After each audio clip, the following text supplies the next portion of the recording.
So I said to every single person in my company, if I could have told you that by making 20 outbound calls a day to people who had raised their hands, people who said, I am interested in selling my home, you could have made $1.5 million since January 1, 2016 to today, would you pick up the phone and make 20 phone calls a day?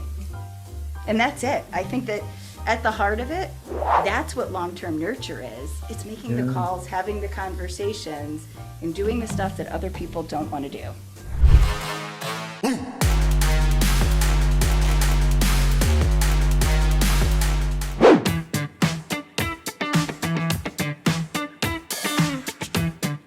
Because the management and transparency is what's very important. So once you submit a referral, you're going to have your own Home Advantage account, and it's going to tell you where everything sits. So if you have 10 referrals that you've sent into the network, it's going to give you all 10 referrals. It's going to tell you every milestone that that client is sitting in, whether they're touring homes, whether they're in escrow. And you now can manage through the Home Advantage application as far as what your pipeline looks like for the referrals that you've sent. And so it's pretty sophisticated, and it's all click of a button, guys. Welcome, everyone. Hope you're having an awesome day wherever you are. I know we have people in Europe. We've got people in Africa. We've got people in South America, and obviously North America as well. Let us know what city and state you're from, what country you're from. I know we've got a whole bunch of followers in Portugal. So if you're from there, hello. Today we've got a treat for you. This is brought to you by RealGeeks, and we thought we'd do a mastermind session with some amazing real estate agents, realtors, brokers. Here we've got, I'm gonna do it on what I've got on my list. So Theresa Bastian, Let's Move Austin. How are you? Hello. Lisa Chinatti, Realty. How are you? Hey there. And Greg Harrelson, C21 Harrelson Group. How's it going? Doing great. Glad to be here. Excellent. Well, let's get into this because I've been with RealGeeks on and off for probably the last, 12 years or so. I started when, was it Jeff? Was it Manson? Yeah, Jeff. Yeah. Back in the day. And then we just recently jumped in again where we just got our website up. It's all nice and going. I want to start off with the easy question, then get into a little bit more tricky. Easy one is, why are you guys using RealGeeks? Because there's a lot out there. So Theresa, I'm going to go to you first. Well, thanks. I also am a longtime RealGeeks user. I think I'm up to 13 years, but several years ago, about 7-8 years ago, I went through a divorce, and as part of that, I had to, or chose to, give my company to my ex and start over. So I did have the opportunity. I know, not ideal. Don't recommend that part. But I had the opportunity to shop the competition because I was new brand, new website. And I did actually spend 1 month with another company that I had researched and thought it would be better than RealGeeks. And I came running back to RealGeeks. So I'm, I guess, a lifer. And the reason is I find that the display of listings is so attractive to consumers, and study after study shows that's really all they want on a site. Beyond that, the editability, I can edit a lot of custom content if I want without too much training. So that's why I'm here. I like it. How about you, Lisa? Well, so I've been with RealGeeks since go back to 2015 when I was a solo agent selling just a handful of houses a year, so single-digit homes.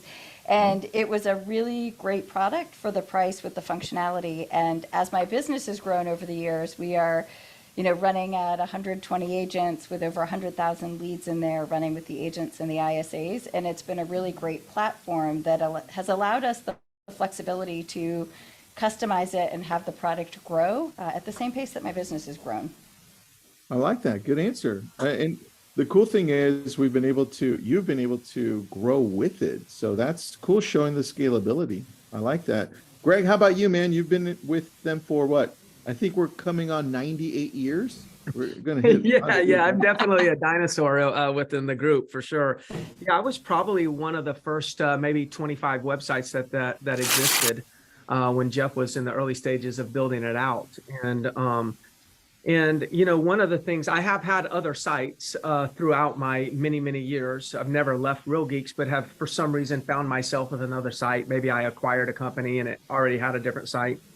And one of the things that I noticed is that the RealGeeks, for me, it was the only website that I ever had a consumer unsolicited tell me how friendly and how easy it was to search my website. And so literally, I never asked them that. It just, I don't even know why they said it, but they said it. So that's a significant reason. The other reason is I'm a big believer of, search engine optimization, and it was really built SEO friendly. And I was able to kind of take my time and build out some really organic, good ranking. And therefore, I generate quite a bit of leads organically without having to pay for it. So all right, let's dig in with you and we'll go reverse. So Okay. Greg, when it comes to the website, you've had it for such a long time. I'm looking at it right now and I'll showcase it to everybody. Jake, can you turn on my sharing capabilities?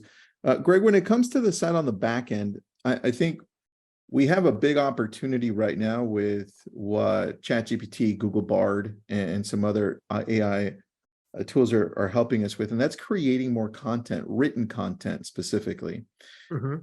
How have you, over the years before AI, been able to grow the SEO, grow the content blogs inside of your website so that people find it more organically? What have been the secrets? And is this the main site that I'm looking at? Is this your RealGeeks one? That's what I thought.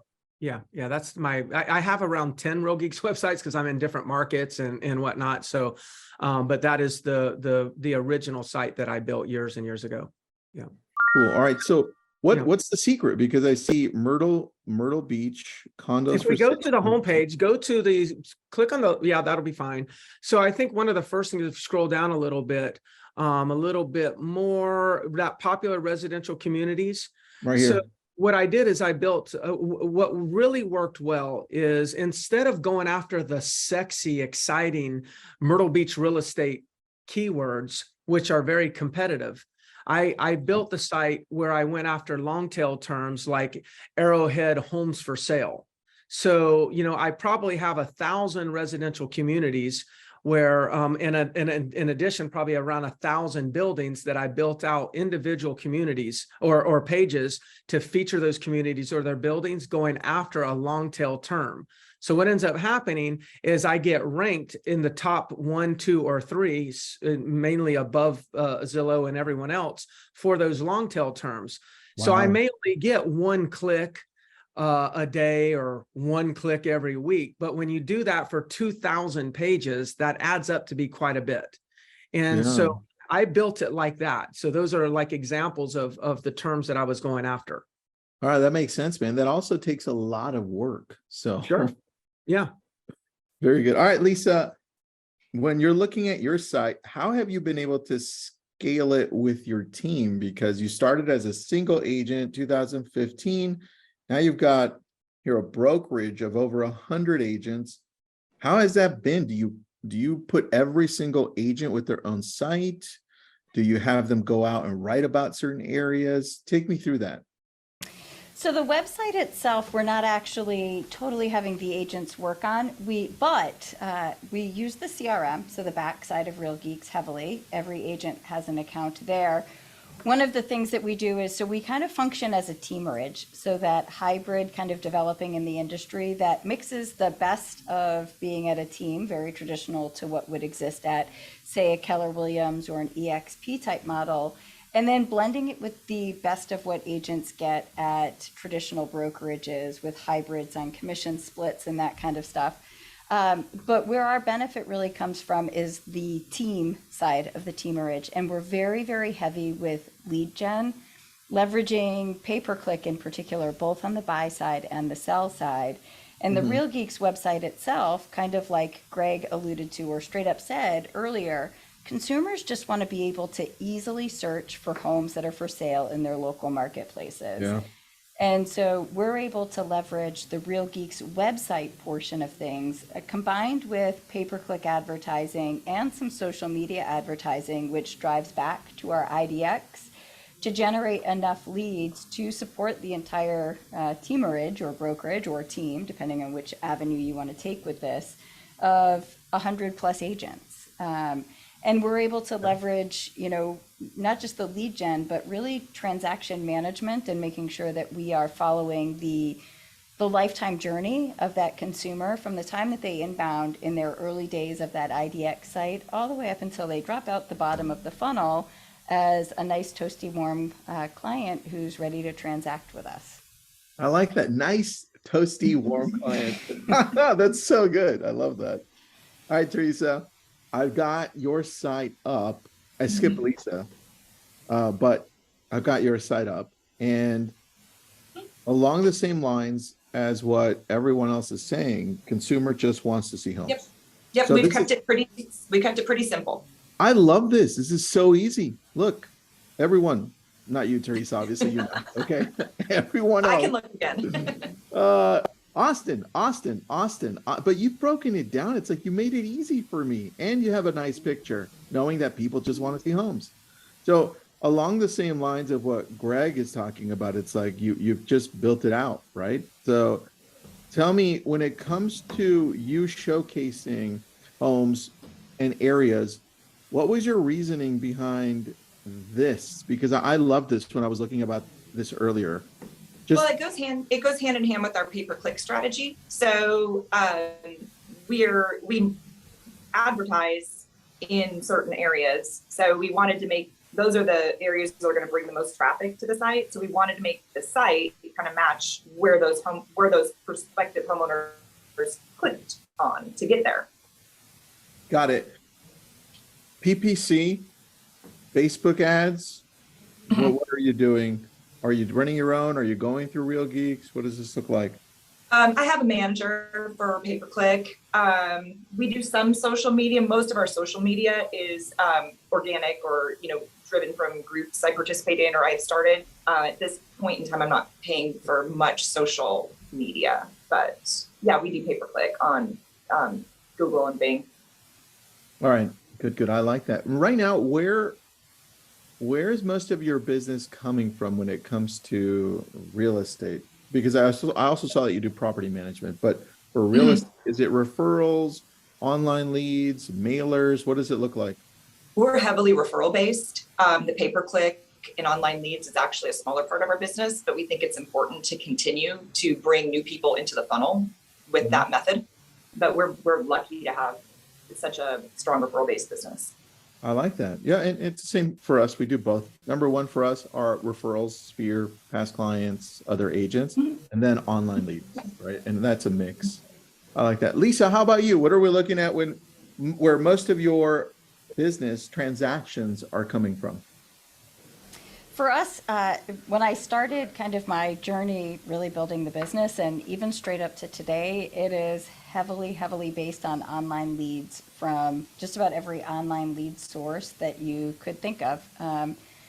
It's approximately 75% of the business that we close every single year originates online, both on the buy side and the sell side. I like that. And right now, what does online look like for you? Is it Google, PPC, IG lead ads, Facebook lead ads, something, Bing? What does this look like? So Google and Bing definitely play a part on both the buy side and the sell side. Social media definitely also, both Facebook and Instagram play a part. We've been doing a good chunk of stuff with some YouTube pre-roll advertising and really starting to leverage video a bit heavier with generating both paid advertising and organic stuff that comes from creating, really good local content. And then, of course, there's the ones that, that exist within the industry. Places like Zillow and Realtor.com are also, a part of our strategy. And RealGeeks does play a part in helping us nurture those clients from, being in the funnel to popping out as, clients at the end. The IDX is an important aspect of creating the engagement with the consumer. Awesome. And then, so I don't leave you out, Lisa, here is your site as well. And somebody asked me, it's like, what about Lisa? I'm like, chill out, relax. We're getting to it. Mine okay? doesn't look as impressive. I actually was taking Oh, pictures of both no, of the I other like- two, and I was I like your map. I like your Yeah. map search. I was going to say, I'm learning from all three. And look, everyone, I'm taking notes. So if you're not taking notes, I have no idea what the hell you're on. So take some notes, pay attention. I'm learning from all three of you. It's like, I really like this right in the middle. It's like, I didn't think about this before. The map section. Like, and when I was looking at Greg's, I'm like, the first thing I thought of, and let me stop sharing really quick. I was like, I don't know if I could ever catch up to Greg ever. So that's the first thing I thought, Greg, by the way. Okay. It was You can- terrible. No move next market. Oh, I was like, no way. And Theresa, I was thinking on yours, I'm like, yours looks so smooth. It's like just the squares, it broke down the areas. I'm thinking in my area, I'm like, I could totally break down the Conejo Valley, Ventura County, Malibu this way. It's so easy. So Well, you know what was also really cool about Teresa's is you scrolled by it super fast, but there was the section where it was like talking about, I think it was like homes with pools, and there were some lifestyle things on there. And Yeah. one of the things that I'm learning of late that's really back is notable sales get really great engagement. And you've actually found a way, Teresa, to leverage it on your right there, homes with a pool, homes with acreage. Like those things get really high engagement across social media. I'm not sure where they're going to fall on pay-per-click with Google and Bing, but we know whenever we run ads to landing pages built around those things that the cost per click is super low. And with the right call to action, the consumer intent is actually really high. So Ooh. I And that's love that. That's exactly what we're doing. Those correspond to our pay-per-click Spot Teresa, on. ads. Yeah. Teresa so you have an in-house person running this? No. No. I hire someone. Okay, got it. Perfect. So look, if you're paying attention on this right now, this is actually a great idea that you can go to RealGeeks if RealGeeks runs your PPC. I know I've got my person on this, Tristan. So he's paying attention right now. And he's like, that's a really good idea. So thank you for calling that one out, Lisa. Thank you for doing that, Teresa. Now going to you, Greg, where does most of your business come from? Because at this point, you're like the OG here, man. Everyone knows you. And it's like, I respect you. We all respect you. And I want to know where the hell your business is coming from so I can copy you. Yeah, so we're still about maybe 52% of our business is listing side and around 48% is buyer side. So we're right at that 50-50. And I like that. I like that mix. So out of the buyer side, I would say probably 60% of that is some sort of online lead generation. And like Lisa was saying, it's kind of everything that you can imagine. Whether it's a PPC or a Zillow or a Fast Expert, you name it, any kind of the referral companies out there. If there's somebody out there that'll give leads, and especially give leads where it's paid by performance, then I'm going to test them out and see what the what our conversion can be. And then on the listing side, which still represents still 50% of our business, that's probably 80% of that is outbound, lead generation, the old school calling expires, FSBOs, circle prospecting, et cetera. And then the rest of it is through some online seller lead generation. So we're really starting to kind of crack the code on that. And it's not necessarily the generation of the lead, it's the converting of the lead that we got to crack the code on, because the agents just don't understand the high quality of a lead source that those online leads are. They do not get it, but our analytics show it's a high quality. As a matter of fact, I believe it's the third highest quality. I believe it's expireds for sellers, expireds, FSBOs, and online seller leads. It's just the difference is the online seller leads, those sellers, they have the best scripts that convince the agent that they're no good. Their scripts are, I didn't do that. I didn't sign up for anything. So a FSBO, their script is, I'm just going to try to sell it on my own. Well, every script book has a script rebutting that objection, but the script books haven't been updated to rebut all the new objections that we get off of seller lead generation. And so we got an uneducated industry on that lead source. But I'm telling you, the analytics it's an incredible lead source. I love that. I mean, since I've got you on, what's the objection? What's the objection handler to, oh, I didn't click on that. Oh, that wasn't me. Right? Well, the best objection handler for that is not to get that objection handler. So anybody that's getting that objection handler, they're saying, hey, Tristan, I noticed that you actually were inquiring about information to sell your home. That's their script. So that's naturally going to put people on the defense, and they're going to say, no, I didn't do that. So you just don't approach them that way. Yeah, there is no rebuttal for that. The best thing to do is do not open up the conversation that's going to create that conversation. That's that's the difference.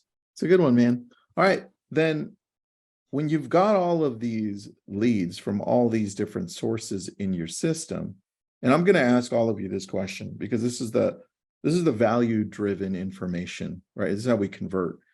But Greg, with all of these leads that you've got on their big database, people coming through all the time, I think at this point, for those listening in, we long-term real estate agents, realtors, brokers, we know that the key is in the nurturing of these leads. This is where we find out whether or not they turn into something, they refer to something. How do you do it, Greg? How do you nurture somebody who comes in as a Google PPC? Let's just say Google PPC. Like 2 years, 3 years, what are the systems? How do you drive this value? Because I find that's where the agents drop the ball. Yeah, and you're right. I think your statement on that is right. So number one, we got to segment our list properly. So I'm gonna an example. I'll give one easy segmentation is if it's a person that's going to be looking at buyers. I mean, they're looking to buy. It's a buyer lead.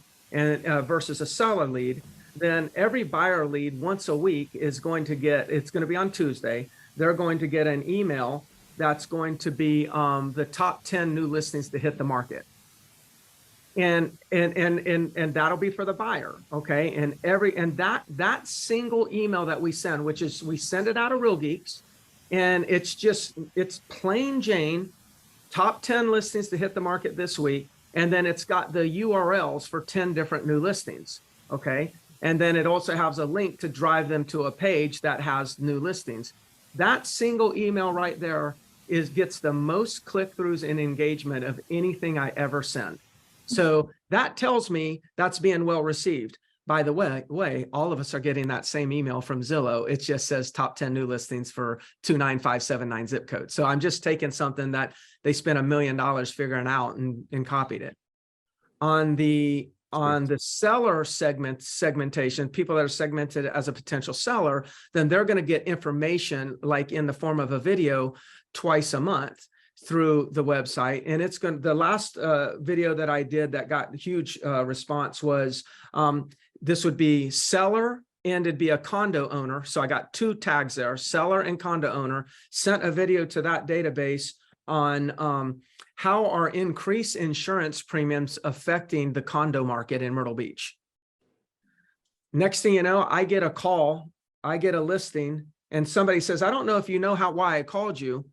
No, I don't know why you called me. Yeah, somebody posted a video in our private Facebook page for all owners in that condo building about increased insurance premiums. I really appreciate the video and I called you. So that valuable content, somebody in my database posted it on a private Facebook page, and somebody from that page called me. So we got to figure out how to put ourselves in those positions. Okay, I'm going to come back to you on content, video content. I'm going to go to Lisa. Lisa, when it comes to long-term nurturing with value, what does that mean to you? What type of value are you driving your clients back with? Well, can I share a story first? Oh, hell yeah. This will Please. tie in like so hardcore. So I've been like, to go to Greg's point, I've been living in listing lead generation online today because I actually agree with Greg that online seller leads are some of the highest intent, highest value seller leads that exist, right? And so I left production and I stopped selling homes personally in about 2018, but I still generate leads heavily online. And I was running a thing in my RealGeeks database the other day and found that I have 24,000 seller leads that I generated between May of 2015 and December of 2022. And has everybody seen like ChatGPT's new coding feature where you can like upload spreadsheets and ask it to run all sorts of analysis on it? It's bananas. Like, I'm not the smartest person in this webinar by a long stretch, but like was able to geek out hardcore super fast. So I took that list and I popped it in and I said, tell me the zip codes where I've got like this highest concentration of seller leads. And I picked one zip code where I had 606 seller leads. I then went to our MLS and pulled every closed transaction from January 1, 2016 through that day when I completed this last week. And there's some limiting features. So ChatGPT could only search by exact spelling and capitalization. So Main Street, capital M, lowercase AIN, capital S, lowercase t. So it had to be an exact match with spacing and capitalization. Out of 606 leads, we found that 89 had already sold, right? Suck on that. 89 out of 606 had already sold. We took it one step further and looked at public records and found 40 of those 89 bought a new home within a 30-mile radius. So we would have had not just the sell side, but we would have had the buy side as well, right? And we can probably assume that maybe 10 of those moved out of state and we could have collected a referral fee, right? So when we looked at it from that perspective and said, hey, if we don't even win every single one of these, what does long-term nurture look like? And this is what I said to my office. So 600 leads, put on the right drip campaigns, but not relying on those. One call every single month, or to each lead every single month, right? So 20 calls a day. Assume 90 listings with an average price over that period of around $550,000. Okay. We weren't not going to win all 90, right? So assume we win 75%. We sign them at an average commission of 2.75%. On some we'll keep 4%. On some we'll have to discount to 2, right? That worked out to $1.02 million of revenue. $1.02 million before we take into account the buy side commissions on that. So I said to every single person in my company, if I could have told you that by making 20 outbound calls a day to people who had raised their hands, people who said, I am interested in selling my home, you could have made $1.5 million since January 1, 2016 to today. Would you pick up the phone and make 20 phone calls a day? And that's it. I think that at the heart of it, that's what long-term nurture is. It's making the calls, having the conversations, and doing the stuff that other people don't want to do. Isn't that interesting? Because Greg said, oh yeah, I find that outbound calls still work. By the way. By the way. That's so good. Theresa, value. When it comes to your database, what does value look like to them that you're sending? Well, the first thing I want to say is, we titled this segment Delivering Massive Value to Leads. And my first response or comment is, don't think of them as leads. They are people. They want to buy or sell a home. They have a goal. They have a dream. And it's our job to uncover that. So if we're always treating them like leads, like numbers, it's natural that value piece is going to be amiss. Because you're just cranking out your phone calls, you're leaving your voicemails, you're sending your video messages. If you don't remember there is an actual person that's receiving your message, you're going to miss the conversation. So that's my first comment. Second, listen to them. It is a conversation, and tell the truth. So don't shy away from hard conversations. I think that the one mistake we can make with especially internet leads, pay-per-click leads, stranger leads, is you have a conversation, you think this is a buyer. And sometimes it's not a buyer, someone who's on the path to being a buyer, someone who doesn't have their down payment yet. So then, as Greg said, segmenting your database and scheduling follow-ups is so important, and keeping good notes so that when you do call, as Lisa said, once a month, you're not calling aimlessly, you're looking at those notes, you're making a connection. Every month you're furthering the conversation. I think those are the things that I would like to point out work well first and foremost. If you can't connect with people, it doesn't matter if if it takes a year, you're going to be seen as like a robocaller. That's so true. And then the other thing in general is anticipate your ideal prospect's needs. So my, RealGeeks leads come from pay-per-click. I know what neighborhoods I'm advertising in. I know what price points. I know homes with pools, homes with acreage. So I have kind of a client avatar in mind, and I'm able to anticipate their needs. Someone buying a home on acreage has a different need to know on the early stages than someone buying a home with a pool. If I can get in and I know what ad they clicked on to get to me, if I can offer a conversation with detailed information, all of a sudden I'm talking about septic systems to the guy with acreage. I'm talking about, pool installers to the, person that clicked on a home with a pool. It creates a commonality really early in the conversation. It allows you to bond faster. Yeah, that's very true. I love that you started with, you've got to change the idea of who you're talking to, because a lot of these people are people that have a dream. It's like they want a home, they want something, an upgrade, downgrade. They're going through a life experience. I love that. It's so basic, but we completely forget it. So great. We got to remember to humanize it. Yeah, that's what I heard, and I took notes on that. That was a good one. Yeah. Look, Theresa, I'm guilty of that. I'll tell you right now. Yeah. I get so many online leads. At I some point, some days, I'm like, I just want to get to it. But that's such a good reminder. Thank you. Of course. And I think for newer agents or agents that are kind of new to having a large database or any database of leads to follow up with, scheduling time for follow-ups is really important, because you would never miss a home inspection for one of your buyers. You would never miss a showing. You would never miss an open house. That time in your schedule that you call your leads, you do those nurture calls, you spend the time to think, oh yeah, what did I say to this person last time? What's new in the thing they're searching for that I could bring to this conversation? You need to build time in your schedule for that just as much as you will your existing client work. Great example. Yeah, you're not going to miss the home inspection, so we're not going to miss the follow-up. Good one. All right, Greg, going to you on content. We're going to go in circle like this. Content, what does content creation look like for you right now? Is it social media, video related, text related, blogs? What does content look like for you? Content looks like for me, so would be social media, but I'm still a kind of a Facebook guy. I never really got too far into the Instagram, which is probably an old person's thing now too, but then all the young people stuff, I've never really done it. So I'm into the grandpa stuff, which is like, Facebook, but it's Facebook, it's, email, it's, it's texting to, the opted in people.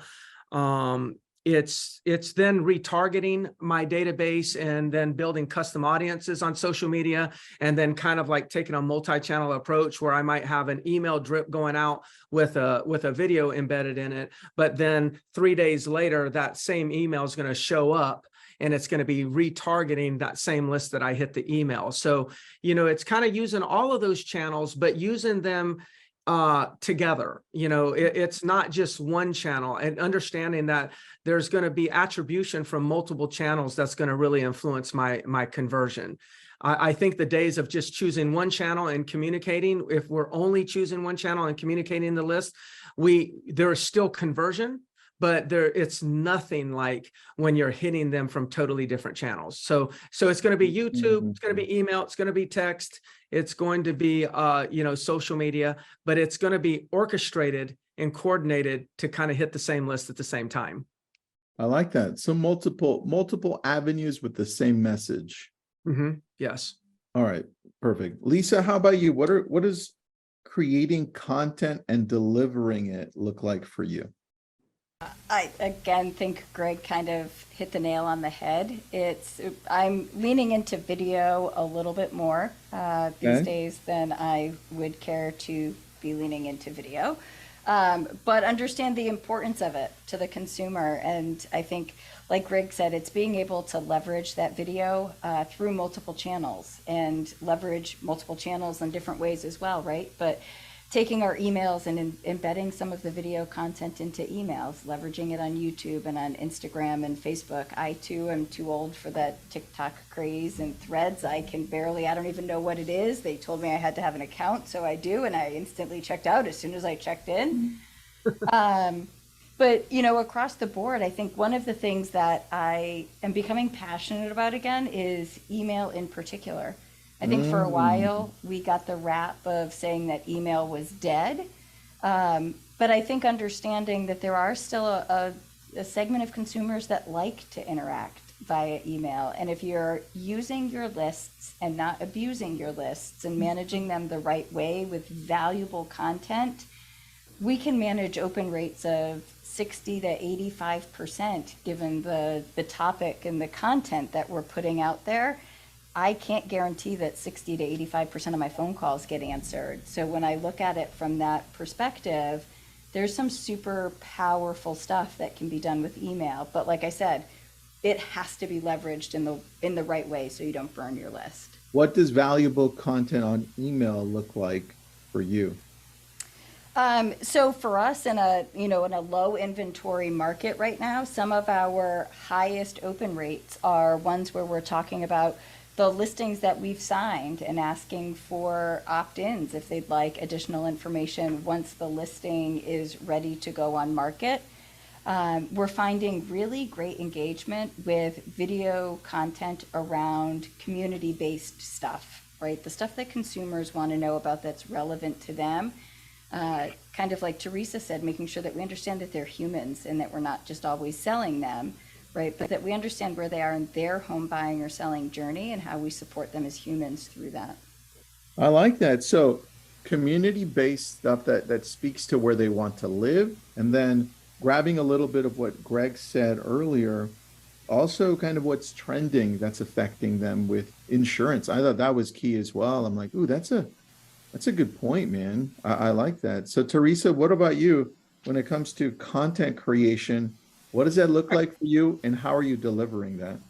We do a lot. I'm going to say agree with everything that's been said. I'll try to add something new. We do a monthly newsletter that is email, and we have about a 60% open rate on that. So we are not changing anything. We're pretty pleased with that. And it's a mix of something personal about one of our agents, listings, community things, something charitable, and we kind of switch up the sections, but that's been really popular.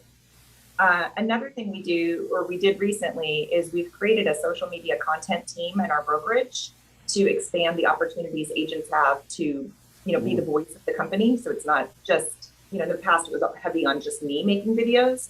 And so we have a topic for the month, and then we invite agents to sign up for which one of the topics they're going to produce. And then we have a staff person who kind of zhushes it up and makes it more interesting. So the agent contributes the raw content. For example, last month we did real estate fact versus myth.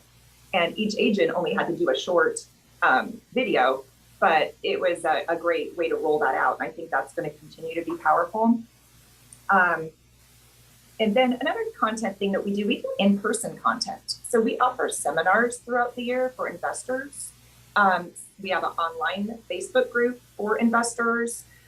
We do some in person. And again, segmenting your list. If you don't segment your list, you don't have investors to pull out. But we have found, we started out in the last year, so it doesn't have a long track record, but I think that's something really special. And investors like to know that there's someone at the company who really has that kind of mindset. And so that's proving to be a positive. And we also do a seminar series, things like, preparing, should you remodel your home? What are the home remodeling trends? And then we'll have speakers that are, home stagers, contractors, that sort of thing. We did one on your outdoor spaces, improving, the enjoyment of your home. So we had a pool builder and a landscape architect.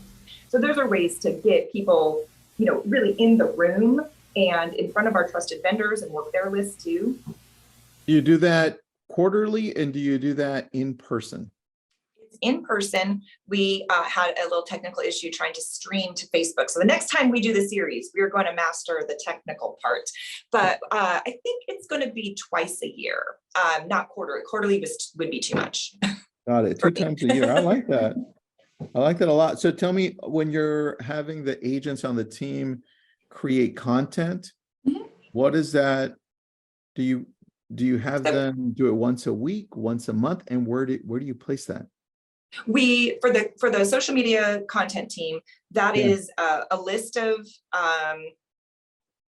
topics. They sign up for which one they want. They produce the content, and it basically goes out over the course of a month, and it'll go to Instagram, Facebook, whichever one of those they call the one that goes away and the one that stays. So, and then they can put I it like on. that. It's Be Yeah, Real and I'm Snapchat. a little not quite. I'm Yeah, with Greg. Like, I got I like Facebook. that.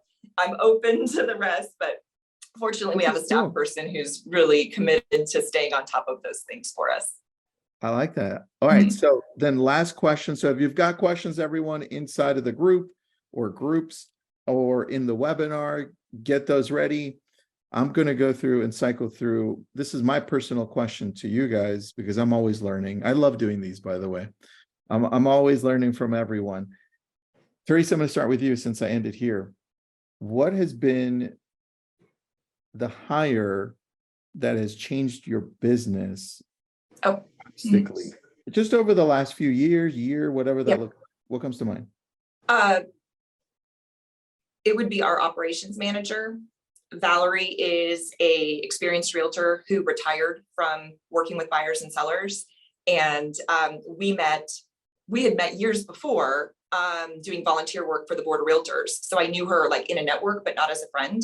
And when I saw she was looking for her next kind of part-time thing, I reached out immediately. And that has been the best thing for our company. She has the experience of a realtor, but not the desire to go back into active client work. And she is a really stabilizing force for us. Ooh, I like that word, Mhm. stabilizing Yeah. force. I like that. All right, Lisa, how about you? What has been your key hire? Well, I'll say it's actually not necessarily one hire and not necessarily a hire, but last year we rolled out EOS into the company, so the entrepreneurial operating system. Yeah. And it is life-changing, game-changing, whatever words you want to be able to say. I think it has brought a stability, again, is the word that I go to the business that I, as a crazy driver visionary, would never be able to bring to the company on my own. I like that. Because it creates clarity as to what everyone should be doing. And I think that's lost when we're creating businesses. So that's a really good point. I love the word stabilizing, right? This is cool. All right, Greg, you better use the damn word too, okay? But Well, what about you? I'm I'm joking. going to use an old word. I'm joking. Go ahead. Everyone was talking about hiring a CEO. I hired my major hire was a CFO. So one of my early hires was a CFO, and because then, the CFO can analyze and sees my decisions in a totally different light than I see my decisions. I see my decisions as, this is a great idea. And then he sees my decisions as, that is a great idea. That's going to make you broke. And I'm like, all right, well, maybe I should change this idea. So I just thought that that a CFO was probably the most important hire. Now, if there's smaller teams and solo agents, I understand that might not be an appropriate hire, but that's the answer to my question. That's a great. I can see how it brought stability to your finances. This is really good. Yeah, I like this. Here's a I can sleep question, better at night. dude. Of course, this is amazing. Yeah. All right. Where will we be able to rewatch this? It'll go on our YouTube channel on LabCoatAgents. Jump on there. Marcia, what's up, Marcia? What are your bestseller lead companies? Can I answer that, Tristan? Can I answer that? Okay, because further up this thread, there's somebody named, I think it's Gramey, and I'm so sorry if I mispronounced that name. The last name is McInnes, and that person was saying, bold leads was a poor performer, and then we got Marcia saying, hey, which one's the best? Yeah. I can promise you this is the truth. I know what bold leads is going to convert. It's going to convert between 10 and 12%. I know that all of them are going to convert between 10 and 12%. It doesn't matter which lead source that you're talking about. You're getting these seller leads. If I generate the seller leads, which I generate most of my seller leads through the home value widget inside of RealGeeks, that one's going to convert at 10%. So I'm going to give you another stat. It'll be 10% within 10 months, and the average conversion will happen in 2.5 months. They'll list on average Wow. within 2.5 months. It'll be a 10% conversion, and that's after extensive audits of multiple programs that I've done. So it won't really matter. All that really matters, it's the same people raising their hand. What's going to matter is what we do after the hand is raised. That's it. That's what's going to determine the conversion. What we do, our actions. I like that. Teresa, Yeah. what do you think? Any answers to that one? Seller leads, if you do those? Yeah, I currently use Homebot in conjunction with a kind of a neighborhood farm. So it's a multi-layered approach. And I also retarget names from that farm into social media ads, and it's the neighborhood I live in. So there's layers and layers of value into this one neighborhood. So I've never really done a massive seller lead campaign outside of my territory. So I'm going to defer to Greg's stats on that. Got it. All right. How about you, Lisa?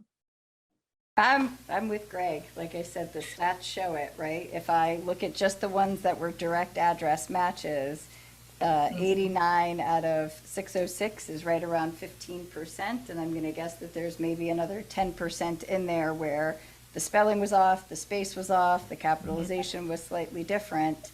The stats are the same no matter what. It's just a function of how well do we as agents show up and work them and willing to do the work. I like it. It's what you do after that 100%. matters. Yep. I like this. All right. What areas do you guys cover? And then we'll end this, or we have a whole bunch of other questions on Facebook, but want to end it. Lisa, what areas do you cover? We are Greater Boston and Southern New Hampshire. So all the way from downtown Boston up to about the Lakes region of New Hampshire. Oh, nice. I love Boston. I was there for the first time 2 years during COVID. And Okay. it was great going through all the historical areas. I'm like, History this is amazing. It was nuts. It was nuts. So really good area. Greg, how about you, man? My home market is Myrtle Beach, and then I've in all the major markets throughout South Carolina. So Columbia, Charleston, Greenville, Spartanburg. I'm pretty much all over the Carolinas. Perfect. So just Google Greg, and if you need him, I got it. Sure. Sounds good. How about you, Teresa? How about what areas? Yeah, we're in Austin, and we cover as far north as Georgetown, Round Rock, as far south as Kyle, San Marcos, and yeah, basically every county that touches Travis County. I like that. All right. I took a lot of notes on this one. Thank you for being on. I learned a few things that I'm probably going to put into play. It's just going to take some time, but thank you for being on. I appreciate it. This was great. Thank you for the knowledge. Thank you. And obviously, thanks to RealGeeks as well for putting this together for us. So thanks, everybody. All right. Have an awesome day. Good day. Bye, guys.